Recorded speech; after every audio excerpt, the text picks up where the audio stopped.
അസ്സലാമു അലൈക്കും വറഹ്മത്തുള്ളാഹി വബറകാത്തു. ഖബ്ബാബ് റളിയല്ലാഹു അൻഹു, ത്യാഗത്തിൻ്റെ ഇതിഹാസമാണ് ഖബ്ബാബ് റളിയല്ലാഹു അൻഹുവിൻ്റെ ജീവിതം. ഉമ്മു അൻമാർ എന്ന ക്രൂരയായ സ്ത്രീയുടെ അടിമ. പകലന്തിയോളം പണിയെടുക്കണം, അതും മൃഗത്തെ പോലെ. അവകാശങ്ങളൊന്നുമില്ല, അടിമയല്ലേ. അള്ളാഹുവിൻ്റെ ദീനിലേക്കുള്ള വിളി കേട്ടു. സാഹോദര്യത്തിൻ്റെ മതം, സമത്വത്തിൻ്റെ മതം, തന്നെ സൃഷ്ടിച്ച അള്ളാഹുവിൽ വിശ്വസിക്കുക, അള്ളാഹുവിൻ്റെ റസൂലിൽ വിശ്വസിക്കുക. ഖബ്ബാബ് സത്യമതം സ്വീകരിച്ചു. ഉമ്മു അൻമാർ ആ വിവരം അറിഞ്ഞു.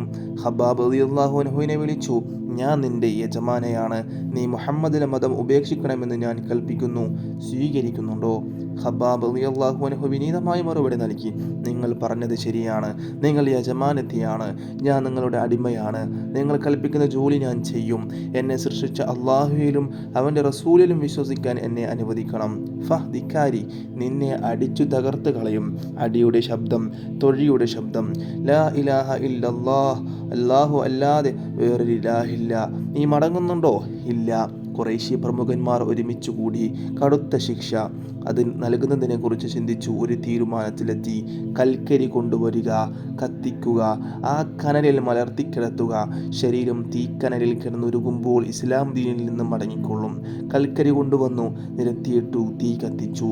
നല്ല കനൽ, അടുത്തു നിൽക്കാൻ വയ്യ. എന്തൊരു ചൂട്!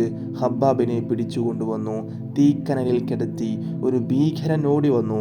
ഖബ്ബാബ് റളിയല്ലാഹു അൻഹുവിൻ്റെ മാറിടത്തിൽ കയറി നിന്നു. അനങ്ങാൻ വയ്യ.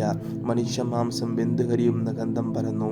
ലാ ഇലാഹ ഇല്ലല്ലാഹ്, ആരാധനക്കർഹനായി അള്ളാഹു അല്ലാതെ മറ്റാരുമില്ല. ശരീരം വെന്തുരുകി നീരൊഴുകുന്നു. ആ നീരു തട്ടി തീക്കനൽ അണയുന്നു.